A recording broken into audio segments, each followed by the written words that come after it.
बैठकीचे अध्यक्षस्थान माननीय तहसीलदार तेजनकर मॅडम थोड्या वेळामध्ये येणार आहेत. तोपर्यंत त्यांनी कार्यक्रमाला सुरुवात करा असं सूचना दिलेली आहे. त्यावरून कार्यक्रमाला सुरुवात करण्यात आली. असं जाणवलं की माझ्या पाठीमागं ते खंबीरपणे उभे आहेत आणि प्रत्येक गोष्टीला ते बारकाईनं घेतात. आत्ताच माझ्या मित्रांनी थोड्या वेळापूर्वी त्यांच्या बाबतीमध्ये आपल्याला एक अवगत केलेलं आहे.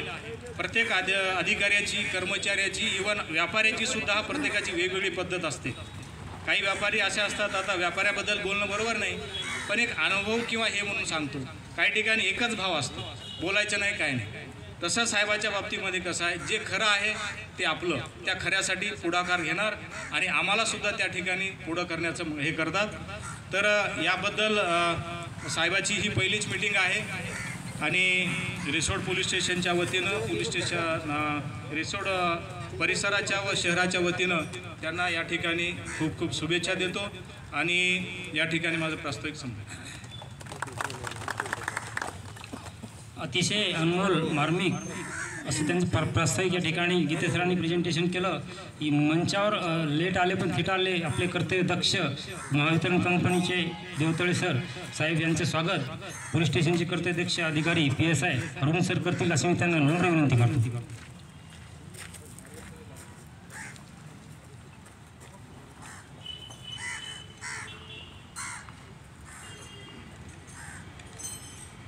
सरांचं बिझी शेड्यूल असल्यामुळे या ठिकाणी येण्यास त्यांना विलंब झाला.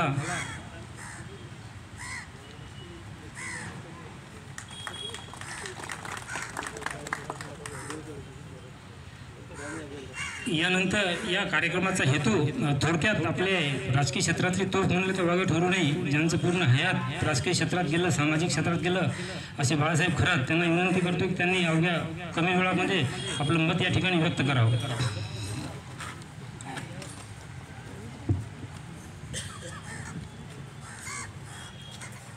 शांतता समितीच्या निमित्ताने या ठिकाणी उपस्थित असलेले आपल्या या ठिकाणचे ठाणेदार चव्हाण साहेब, जाधव साहेब, देवतळे साहेब, बर्डे साहेब, खेड्यापासून आलेले पोलीस पाटील, पत्रकार, आमच्या शांती कमिटीचे सगळे सदस्य, आदरणीय सगळी मुस्लिम मंडळी, सगळे आदर्श मंडळी. साहेब, रिसोडची ठाणेदार साहेब तुम्ही सिंगम असाल, पण रिसोडची मंडळी सुद्धा अतिशय शांत आणि एकमेकाला मदत करणारी आणि तुमच्या पाठीमागं खंबीरपणे उभी राहणारी आहे. आम्हाला फक्त एकच पाहिजे की न्यायासाठी आम्ही झडणारे आहोत. चांगल्यासाठी चांगले रिसोड शहर आहे आणि वाईटासाठी वाईट आहे. तुम्ही पाहता साहेब आजची मीटिंग, आज खुर्च्या कमी पडल्या. वर्षानंतर मला तरी असं वाटतंय की ही पहिलीच मीटिंग असली पाहिजे. कारण आज तुम्ही जसं नाव कमावलं, तुमच्या नावाला कुठेही धब्बा लावू न देण्याचं काम आमच्या रिसोडाच्यांचं आहे. आज आपण पाहिलं आपल्या रिसोडाला तर सगळं भाग्य आहे की असा ठाणेदार मिळणं. कारण हे मिळणं म्हणजे आपल्यासाठी, आपल्या संरक्षणासाठी, आपल्या सगळ्या हितासाठी. कारण ठाणेदार जर चांगला असला तर आपण शांतपणे झोपतो, रस्त्यानं चांगल्या पद्धतीनं आपण चालतो, आपल्या माया बहिणीला कोणताही असा त्रास होत नाही. याचं एकच कारण आहे की यथा राजा तथा प्रजा. आज ठाणेदार इथं चांगला असला तर गुन्हेगार. तुम्ही पाहता 15 दिवसात किती वातावरण बदललं. 15 दिवसामध्ये साहेब असं वातावरण तयार झालेलं आहे, अरे बापरे ठाणेदार आले, अरे बापरे इथं कडक ठाणेदार आले. त्यामुळं खूप काही फायदा तुमच्या नावावरच आमचा झालेला आहे. आज नुकतंच आमच्या येरमुळे साहेबांनी सांगितलं, आम्ही तसंही पाहिलं तुमची शिरपूरची, आज शिरपूरची सगळी मंडळी म्हणतात की का हो तुम्ही आमचे ठाणेदार कसे काय नेले. म्हटलं नेल्याचं काम नाही, म्हटलं तुम्हाला जसा उपयोग झाला तसा आम्हाला सुद्धा उपयोग व्हायला पाहिजे. आज साहेब आमची रमजान ईद आहे, परंतु तुम्हाला सांगतो अतिशय चांगल्या पद्धती या ठिकाणी हिंदू मुसलमान नाही, आम्ही सगळे एक आहो.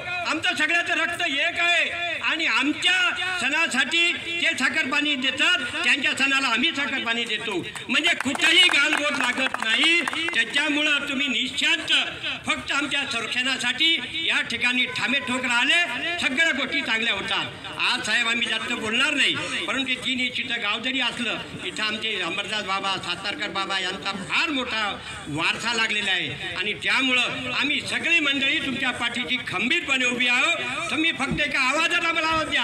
आज या ठिकाणी जेवढी मंडळी देवतळे साहेब, फक्त सांगायचं या ठिकाणी, कारण आम्ही तुम्हाला एकच पहिलं सांगितलं की आम्ही चांगल्यासाठी खूप चांगले आहोत आणि तुम्ही इथं आले, आमची सगळी मंडळी खूप खूप आनंदी झालेली आहे. त्यामुळे मी आता आणखीन काही मंडळ बोलायचं, त्यामुळे या ठिकाणी ठाणेदार साहेब आम्ही काय म्हणतो 3 वर्ष नाही 4 वर्ष आम्ही 1 वर्ष ठेवू, कारण आम्हाला खूप खूप तुमच्याबद्दल खूप चांगलं आहे. त्याच्यामुळं आज खरोखरच मी या ठिकाणी जास्त न बोलता आज या ठिकाणी ठाणेदार साहेबाचं कौतुक, तसेही आमच्या आता तहसीलदार साहेब मॅडमसुद्धा आलेले आहेत, त्यांचंही खूप खूप, त्या महिला जरी असल्या पण ताई आज या ठिकाणी महिला नाही हे आमचं थोडंसं दुर्दैव आहे, कारण महिला कशा असू शकतात. आज महिला तहसीलदार साहेब आहेत, परंतु अतिशय चांगल्या पद्धतीनं सुरुवातीला ताई आल्या, आम्हाला वाटलं महिला काय करते बाबा, महिला कशा, पण आज पाहिलं जलचाराच्या कामं चालू आहे, स्वतः जातात शेतावर जातात, स्वतः पाहतात, वार्षिक तब्येत चांगली नसताना सुद्धा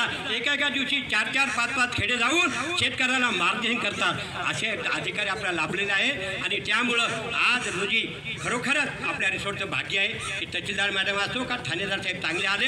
आपलं सुद्धा एक कर्तव्य आहे की त्यांना मदत करणं, त्यांच्या पाठीची खंबीर भूमी राहणे. इतकंच बोलतो आणि माझे 2 शब्द संपवतो. जय जय. अतिशय अशा अनमोल शब्दामध्ये त्यांनी प्रेझेंटेशन या ठिकाणी केलं. खरा साहेबानं साधाला प्रतिसाद, आरुळीला आरुळी, क्रियाला प्रतिक्रिया निश्चित रिसोडवासियांची तुम्हाला राहील असे त्यांनी या प्रसंगी सांगितलं. रिसोडच्या कर्तव्यदक्ष तहसीलदार सन्माननीय प्रतीक्षा तेजनकर गुन्हेगारींचे कर्दनकाळसुद्धा महसूल प्रशासनाने त्यांनी स्वतःच एक विश्व निर्माण केलं. त्या या ठिकाणी आल्या, त्यांच्या संदर्भामध्ये मंजिल मिले ना मिले ये तो मुकद्दर की बात है, हम कोशिश भी ना करें ये तो गलत बात है, हरना तो एक दिन मौत से. फिलहाल तेजनकर के लिए एकदा टाळ्या बजाना शिकले. या ठिकाणी कर्तव्यदक्ष तहसीलदार यांचं स्वागत पोलीस प्रशासनाचे भावके सर करतील अशी मी त्यांना विनंती करतो. आले तेव्हापासून त्यांनी अवैध रेती घन खनिज संदर्भात एक स्वतःचं विश्व निर्माण केलं. त्यांच्या संदर्भात बोलण्यासाठी कदाचित माझे शब्द तोगडे पडतील, त्यांची कामाची पावती आहे. प्रतीक्षा तेजनकर म्हटलं की एक तेजासारखं नाव, सूर्यासारखं तेज या ठिकाणी त्यांनी स्वतःचं निर्माण केलं, असं याचे व्यक्तिमत्व.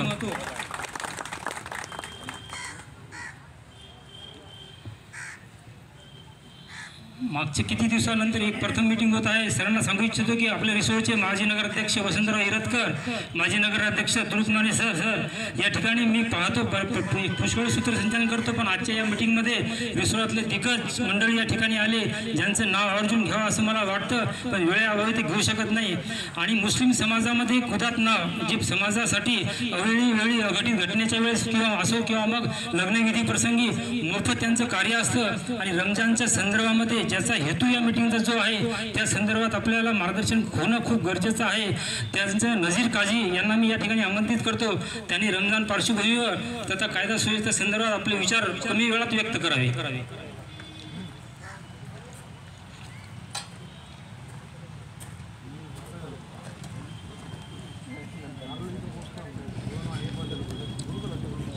बिस्मिल्लाहिर्रहमानिर्रहीम. सुरू करतो ते ईश्वराच्या नावानं जे अत्यंत कृपावंत वासीम दयावंत आहे.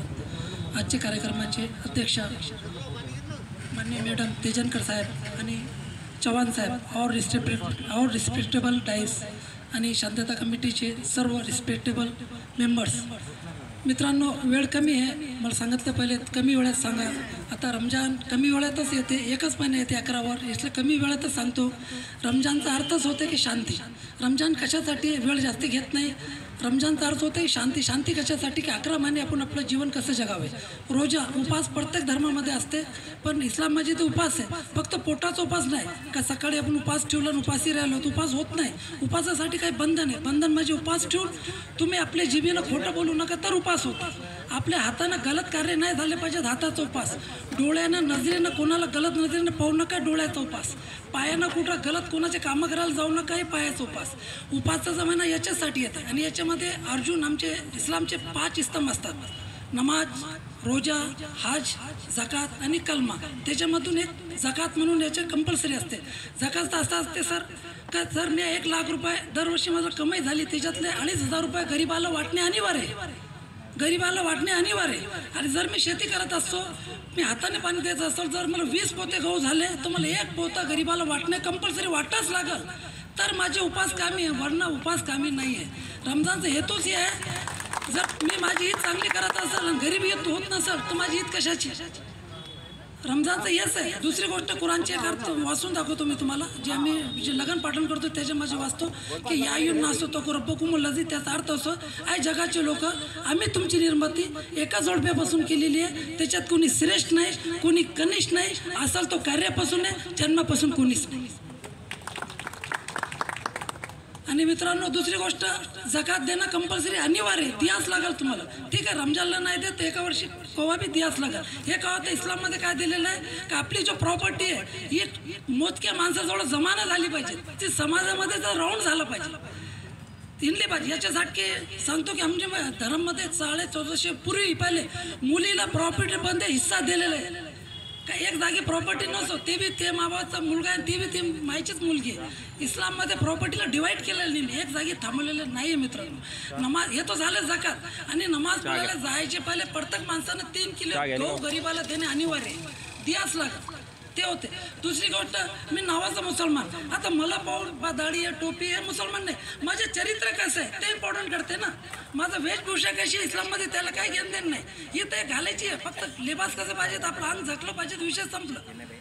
आपल्यापासून लोकांना नुकसान नको. मी नमाज पढतो, रोजे ठेवतो, आणि माझ्यापासून माझं शेजारी जर सुखी नसेल तर प्रेक्षक मोहम्मद सल्लल्लाहु अलैहि वसल्लम म्हणतात की ते मुसलमान होऊ शकत नाही, ते मुसलमान होऊ शकत नाही. 3दा सांगितलं, ज्याच्यापासून त्याच्या शेजारी तरच असेल ते मुसलमान कधीच होणार नाही. आता मॅडम, शेतीच्या बाबतीत सांगतो, दुरे कोरा याला तोरा. इस्लाम काय सांगते, एक इसभर जमीन जर कोणाची तुम्ही दाबली तो जजमेंट डे, कयामतच्या दिनच्या दिवशी तुमच्या अंगामध्ये ते सर्फ करून ते गोळ्यामध्ये टाकणार. 1 इंच जमीन घेतली, बाकी धुरे फोडण्याची तर वेगळी गोष्ट हो मॅडम. ते तर लांबचा कार्यक्रम झाला, हे गोळा 1 इंचभर जमीन जर फोडली तर हे त्याचा जबाब द्यायला लागेल. तर रमजानची ट्रेनिंग 1 महिना ट्रेनिंग असते, आणि 11 महिने कसे वागायचं. आता आमचं योगदान काय याच्यात, आम्ही सगळे उपास ठेवतो भारतातले. आपल्या देशाला काय योगदान याचं, सगळे लोक निशुद्ध पाणी पित नाही, अन्न खात नाही. अरे आपल्या देशाला तितकं कॉपरेटच आहे ना, हे वाचवा लागलो ना. आणि जपानचे एक सायंटिस्ट सांगते, जे 14-15 तास उपाशी राहते, उपाशी राहिल्यामुळे त्यांचे जे बॉडीतले कॅन्सरचे वेगवेगळे जे जरासीम असतात ते ॲटोमॅटिक नष्ट होतात. हे सायंटिफिकला फायदा आहे. उपास प्रत्येक धर्मामध्ये येते, असं इस्लाममध्ये नाही, प्रत्येक धर्मामध्ये उपास आहे, उपास बाळावे. आणि दुसरी गोष्ट साहेब, रिसोडच्या बाबतीत सांगतो, रिसोडमध्ये असं काहीच नाही. थोडे मोठे किडे तर होतात ना, गव्हात बी होतात, याच्यात बी होतात, छानून काढतो आपण, त्याला छन्नीनं लावू. साहेब आहे छन्नी लावायला तयार आहे, काय विशेष काही नाही साहेब, बिलकुल छानून टाका, त्याला काढून टाका, ऊन देतो आम्ही त्याला, उन्हात एकदम नष्ट करून टाका, त्याला ठेवूच नका, नको. पण पूर्ण गहू खराब नाही हो, होतात तितके आता नाही होतात कमी जास्त चालत असतात. रिसोडमध्ये सगळं मिळून मिसळून कामं करतात, कुठं काही नाही, सगळे गोरगरीब लोक आहेत आम्ही, तर काही प्रॉब्लेम नाही. तुम्हाला 2 दिवसातच माहीत पडला तर रिसोडचं कसं आहे. मॅडमला तर अतिशय माहिती आहे, कोणी कोणाला जायला तयार नाही, आपल्या कामात मगन राहतात. दुसरी गोष्ट, शिक्षणावर बाहेर घाला हो. जे समाजाला वेळाची भान आहे ते काय करतात, आपण काय करतो, बाहेर निघा. वेळ बिलकुल, वेळ आपल्याला आहे किती, वय किती झालं, 70-75 वर्ष झालं. लिमिटेड टाईममध्ये मुलाचं लग्न आहे, मुलं घर बांधणं चालू करतात, कलर बायकी राहतात, कब्रस्तानमध्ये आमची इथे जाऊन पडतात. इतकं टाईम उरलेलं आहे, फक्त शॉर्ट टाईम पडलेलं आहे, जास्ती टाईम नाही आपल्याजवळ. काहून तुम्ही लावले 58 वर्ष झाले का गव्हर्नमेंट रिटायरमेंट करते. बाबा तुला हातपाय हाला लागले, तो आज आमच्या कामी नाही, रिटायरमेंट घेऊन टाक. माणसाचं काय राहिलं हो, कमीत कमी माणसं जेव्हा इथून जाते, जेव्हा मरते माणूस, तर माणूस तो हसत जाते, लढत जाते. पण लोकांना लढायला पाहिजेत, ते माणूस गेलं, मग गेल्यावर नाव काढलं पाहिजे. समाज वेगळी गोष्ट, थोडा एक दुसऱ्याच्या दुःखासुखात कामी या, त्याच्याशिवाय काही पर्याय नाही आपल्याला. बाकी थोडा जर मी चांगला करेल तर माझ्या पिढीला त्याचा फायदा भेटेल, हे लक्षात ठेवा. मी वाईट केलं, स्वतःच्या मनाला माहीत पाहिलं पाहिजे तुम्ही काय करतो. माझ्या मुलासमोर मुलीसमोर 100% येते ते. जर आज मी काही म्हटलं तर भगवानला दिलं आणि त्याचा गैरउपयोग करत असेल तर माझे मुलाबाळा त्याचं भरा लागल, हे लक्षात ठेवत दादा. विसरणार नाही कोणी कुठं, इथंच करायचं आणि इथंच भरायचं. आपण जगं पाहिलं कोणकोणच्या लोकांना काय काय केलं. आता माझे 2 शब्द इथंच संपवतो, कारण मला उपाय आता बोलायची कॅपॅसिटी खतम झालेली आहे. जे काही बोललो, माझी काही चूक झाली तर त्याच्याबद्दल क्षमा चाहतो. 2 शब्द संपवतो. खूपच असं चौफर या ठिकाणी मार्गदर्शन केलं नजीर सरांनी. धर्माच्या संदर्भात त्यांनी अचूक त्यांची जी मांडणी केली तर ते त्यांच्या संदर्भामध्ये गरिबांच्या डोक्यावरची मोळी होणं चांगलं, गरिबांच्या डोक्यावरची मोळी होणं चांगलं, कधीकधी गरिबांची झोळी होणं चांगलं. पोलीस स्टेशन कर्तव्यदक्ष ठाणेदार यांच्या कार्यक्रमाला बगल देण्यापेक्षा एकदा रमजानसाठी टाळ्या वाजवणं चांगलं. या ठिकाणी बबनराव मोरे त्यांची पत्रकार याच्या राजकीय क्षेत्रामध्ये चांगली सामाजिक क्षेत्रामध्ये वाटचाल आहे. त्यांनी अगदी कमी वेळात आपलं या ठिकाणी मनोगत व्यक्त करावं.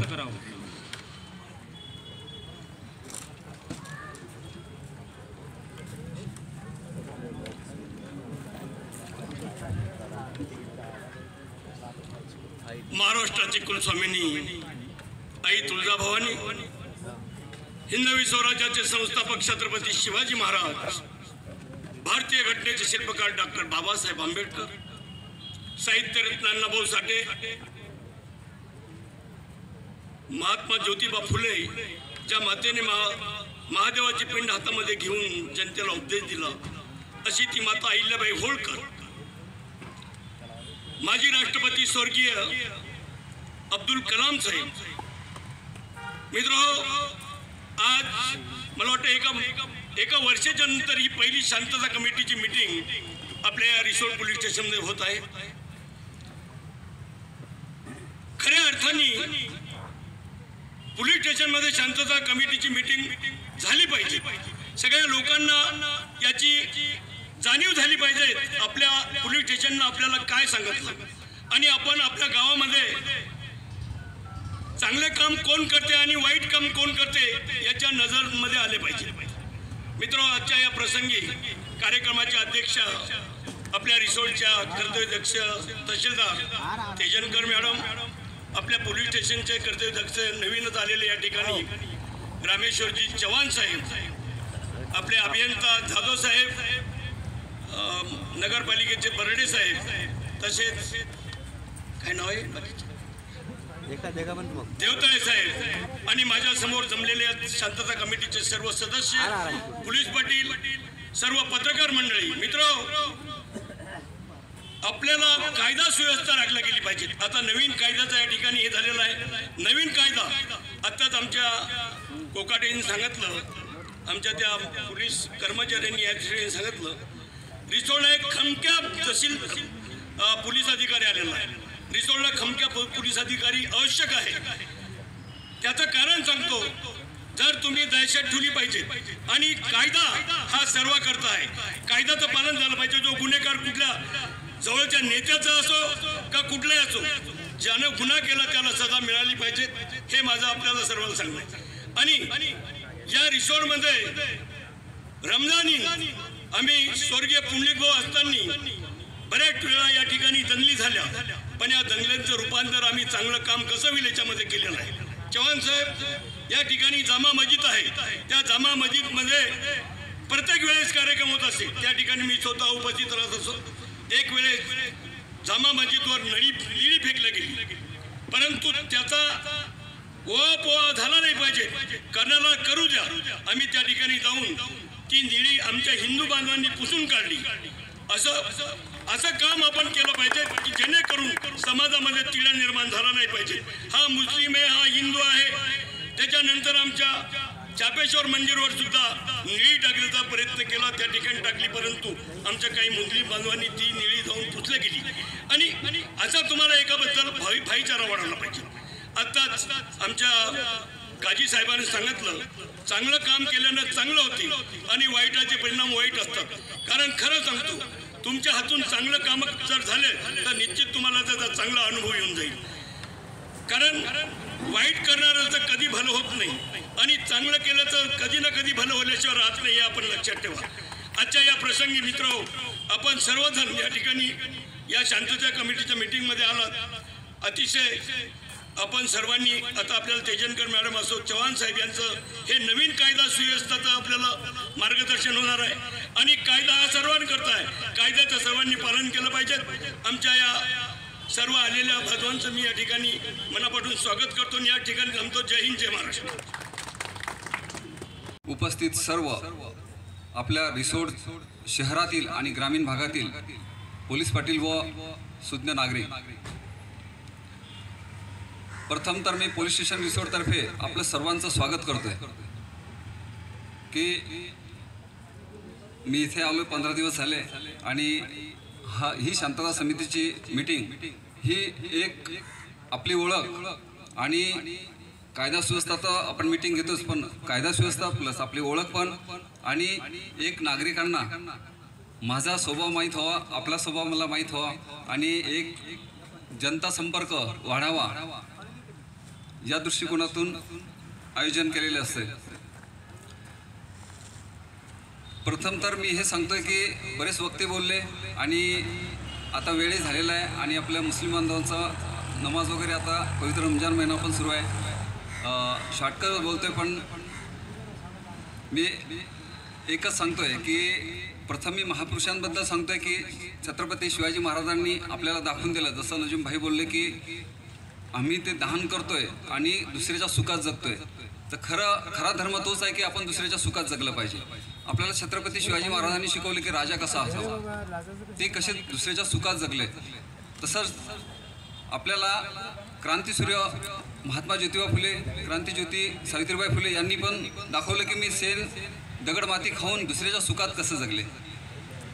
भारतरत्न डॉक्टर बाबासाहेब आंबेडकर यांनी पण मोठी करोडची नोकरी भेटली असती किंवा लाखोची भेटली असती, ती सोडून दुसऱ्याच्या सुखात जगले. आपल्यासाठी एक मोठी संविधान, आपल्यासाठी एक राज्यघटना लिहिली. आणि महामहिम राष्ट्रपती APJ अब्दुल कलाम साहेब यांनी कोणताही एक माणूस म्हणून, कोणताही धर्म म्हणून नाही, एक सायंटिस्ट म्हणून ते शेवटच्या बेंचवर बसून एवढे हुशार व्यक्तिमत्व असून सायंटिस्ट बनून त्यांनी भारतासाठी, कोणत्या धर्मासाठी नाही, आपल्या देशासाठी, सर्व धर्मासाठी माणूस म्हणून काम केलेलं आहे. तर अशा आपल्या सर्व धर्मांच्या जेवढे महापुरुष आहेत त्यांनी आपल्यासाठी असं एक निर्माण करून दिलेलं हे आहे की त्यांची उंची आकाशाला आहे. आपण उंची नाही गाठू शकत, पण त्यांच्या आदर्शावर, त्यांच्या तत्वावर चाललो तरी आपण एकत्र नांदू शकतो. आणि आता जे काही आपण जबाबदार व्यक्ती आहात, सर्व शांतता समितीचे सदस्य हे माझ्यापेक्षा मोठे आहेत. आम्ही जरी प्रशासक आहे, आमच्या अंगावर वर्दी असेल, आम्ही अभ्यास करून इथपर्यंत आलो असतो, तर आमचे अनुभव आहे सर्व्हिसचा, कायद्याचा असेल, पण सर्वात मोठा जो अनुभव आहे जीवनाचा हा आपल्याला आहे. आणि आपण बरेच पावसाळे उन्हाळे बघितलेले आहेत. त्याच्यामुळे आपल्याला का बोलवलं तर आपण एक जबाबदार व्यक्ती आहे. आणि जबाबदारी कोण घेते की ज्याच्यात हिंमत आहे. कारण जबाबदारी आपल्या जसं कुटुंबाची जबाबदारी कुटुंब प्रमुख घेतोय, तसं तुम्ही सुद्धा आपल्या रिसोर्ट शहर तालुक्याचे एक जबाबदार व्यक्ती आहात. आणि इथे तुम्ही आलात तर इथे जे काही तुम्ही शेअर केलं, आपले काही वक्ते यांनी शेअर केलं, ते तुम्ही प्रत्येक समाजातील आपल्या प्रत्येक तरुणांना, आपल्या प्रत्येक घराघरात हे विचार पोहोचणं महत्त्वाचं आहे. म्हणून तुम्ही एक जबाबदार आहे आणि तुमच्यावर ही जबाबदारी आहे. आणि त्यामुळे आपल्याला हे जे काही आपण बोलू हे तिथपर्यंत सर्वांपर्यंत पोहोचलं पाहिजे. आणि ही जबाबदारी तुमची आहे. कारण तुम्हाला शांतता समिती सदस्य असो, पत्रकार बांधव असो किंवा व्यापारी मंडळ असो, जे तुम्हाला दुसऱ्याच्या सुखात जगायचं आहे म्हणून तुम्ही इथे बसलेले आहे सर्वात प्रथम. त्याच्यामुळे तुम्हाला त्यांच्या सुखात जगायचं असेल तर तुम्ही ही आपण जिथं काही जे काही आपण आज मीटिंग झालेली आहे, मीटिंगचं त्यांच्यापर्यंत पोहोचणं आणि त्यांच्यापर्यंत चांगली आणि वाईट गोष्ट कोणची हे सांगणं सर्वात महत्त्वाचं आहे. त्याच्यासाठी आपण ही मीटिंग घेतलेली आहे. सर्वप्रथम तर मी हे बोलतो की माझी एवढी तारीफ झाली की कारण ते एवढ्या तारीफसारखा नाही आहे मी, पण मी या वाशिम जिल्ह्यामध्ये यापूर्वी 2011 ते 16मध्ये काम केलेलं आहे. आणि त्यावेळेस मी वाशिम शहर आणि क्राईम ब्रँच LCBला काम केलेलं आहे. आणि त्यामुळे माझे काही जे काही सहकारी आहेत, अधिकारी, अंमलदार यांनी माझ्यासोबत काम केलेलं आहे, माझं काम बघितलेलं आहे. त्यामुळे ते माझ्या कामाची त्यांनी तारीफ केलेली आहे. पण कामाची तारीफ केली त्यापेक्षा म्हणजे माझी वाहवा जास्त नाही. आपल्याला ही मीटिंग महत्त्वाची आहे, पण ते त्यांचं चालू होतं. ठीक आहे, मी माझं काम करत राहतोय आणि त्याची तारीफ झाली पाहिजे म्हणून जर काम केलं तर काम होतच नाही. आता त्यांनी सांगितलं मला जीवन आपल्या NCCमध्ये असताना मी दिल्लीला गेलो आहे, तेव्हा मला बेस्ट कॅडेट म्हणून राष्ट्रपतीकडनं जे पुरस्कार मिळाला आहे, किंवा मी तिथं भारताचं नेतृत्व केलेलं आहे, खेड्यातल्या ग्रामीण भागातला व्यक्ती, आणि तिथे जाऊन भारताचं नेतृत्व करतो आहे, काही शिफारस नाही ना काही, फक्त मेहनतीच्या जोरावर. त्याच्यामुळे असं काही हे नाही आहे की बाबा गरिबी किंवा हे शिक्षणासाठी काही कधीच अडव येत नसते. आणि शिक्षण हे महत्त्वाचं आहे की त्यांनी बोलले म्हणजे माहिती की एज्युकेशन, कोणताही धर्म समाज पुढे न्यायचा असेल तर शिक्षण सर्वात महत्त्वाची गरज आहे, हे आपल्याला बाबासाहेबांनी पण सांगितलेलं आहे. तर तेव्हा ते मिळाले. त्याच्यानंतर मी काम करताना बरेच रिवॉर्ड्स वगैरे मिळाले. ती कामाची पावती असते आणि तिथे थांबून नसतात. जसं सुब्रत राय म्हणतात की धिस टू शाल पास, हे सुद्धा निघून जाईल. सुख असो दुःख असो निघून जायचं. आज पेपरला नाव आलं तिथं विसरायचं, दुसऱ्या दिवशी आपला दिवस सुरू करायचा. ते जर धरून बसले किंवा एखादं दुःख धरून बसलं तर आपण संघर्ष करू शकत नाही, जीवन जगू शकत नाही. त्यासाठी राष्ट्रपती पदक ते बोलले तर त्याच्यामध्ये प्रकार असतात. मला पदक भेटलेले आहेत, पण आता जे मेन आहे ते माझं भेटायचं बाकी, त्यांना माहीत नाही, पण त्याच्यासाठी माझं नॉमिनेशन गेलेलं आहे माझे. हां, तर ते त्याच्यासाठी जे काय नॉर्म्स असतात त्या पूर्ण करावं लागतात आणि हे असते. आणि पुरस्कार भेटणे, पदक भेटणे ह्या गोष्टीपेक्षा आपण काम कसं करतो याला महत्त्व आहे. आणि कोणतंही काम तुम्ही जर इच्छेनं मन लावून केलं तर त्याच्यात यशसुद्धा वरचा देतोच. त्याच्यामुळे ते काम करत गेलो आणि ते मिळत गेले. पण त्याच्यापेक्षाही, कारण मी जास्तीत जास्त काम क्राईम ब्रँचला केलेलं आहे आणि मला ते आवडही जास्त. कारण रडत बसल्यापेक्षा रोतेही करणं हसते क्यों नाही करणं, रोतेही करणं आहे हसतेही करणं आहे, तो हसते क्यों नाही करणं. कारण की तुम्ही रडत बसाल तर तो तिथेच थांबून जाणार. त्याच्यामुळे आपण कोणताही पोलीसमध्ये लाईफ नाही, हे नाही असं गोष्ट नाही आहे. प्रत्येक याच्यामध्ये आहे, फक्त तुम्ही ते समजलं पाहिजे की सकारात्मक विचार असला पाहिजे आपला. कोणची गोष्ट आपण पॉझिटिव्ह घेतली पाहिजे. चला आता मी त्या गोष्टीपेक्षा आपण आपल्या मूळ मुद्द्यावर येऊ.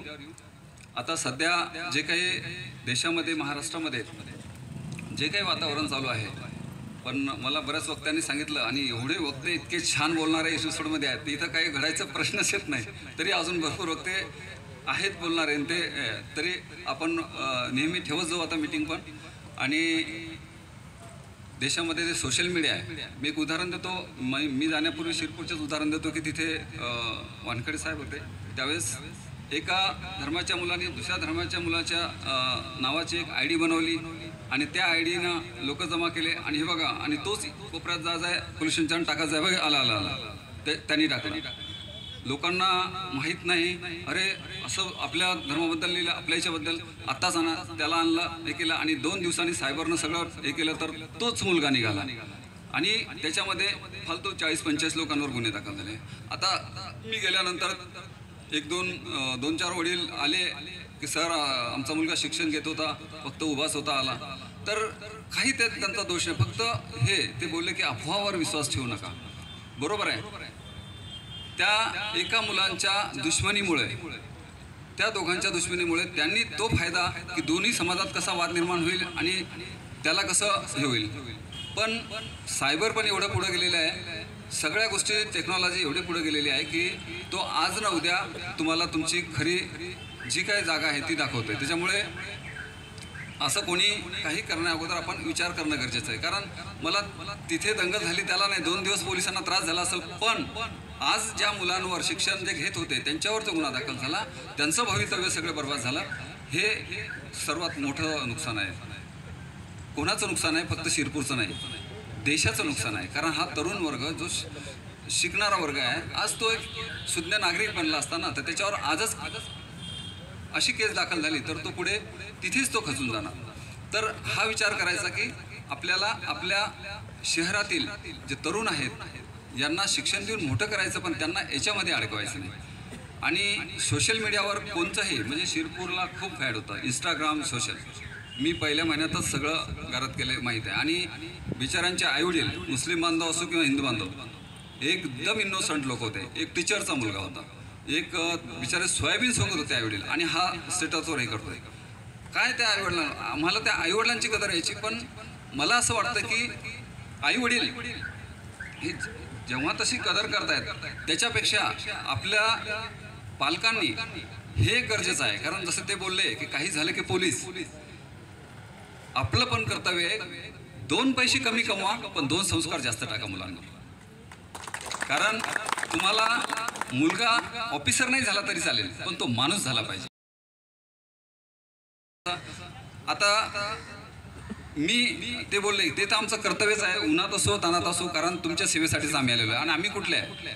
तुमच्यातलेच आहे. तुमच्या गावचे ऑफिसर आमच्या जिल्ह्यात असतील, आमच्या त्या जिल्ह्यातले तुमच्या जिल्ह्यात आहेत. सेवा द्यायचं आमचं काम आहे, फक्त सहकार्य तुमचं असलं पाहिजे.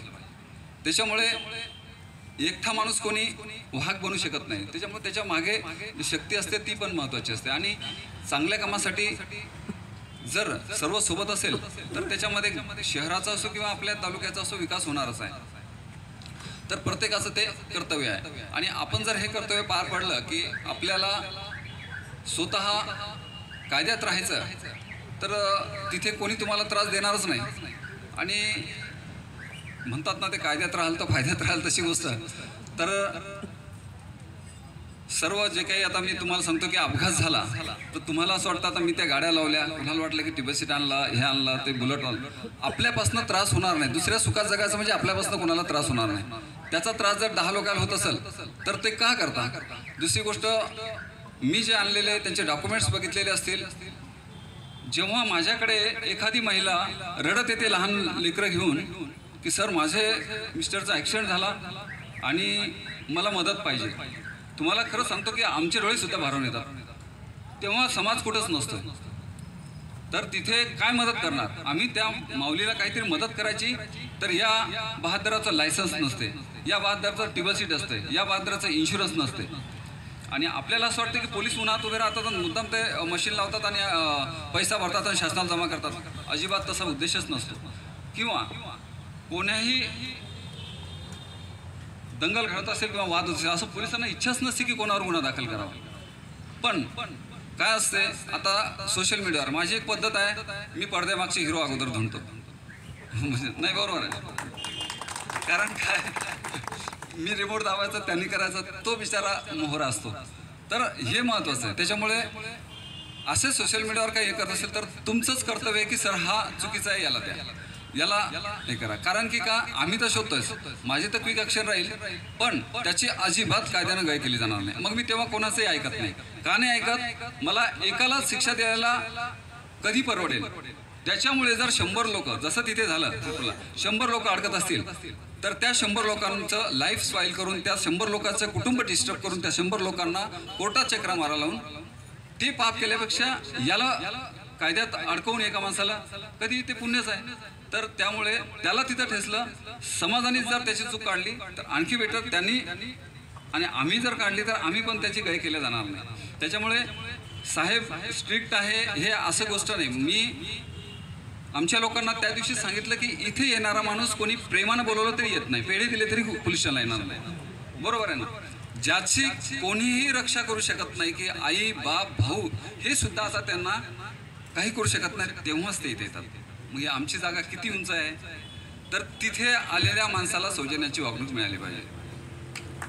पण कारण असेल 50 पैकी 1-2 चुकीचे रिपोर्ट असतील, पण सगळे नाही आहेत. त्याच्यामुळे सगळ्यांना नको. आणि तो चुकीचा रिपोर्ट दिला तर ते मी आहे ना पुढे. माझं एक मत आहे की कोणतीही घटना घडली तर ती सत्य सांगा.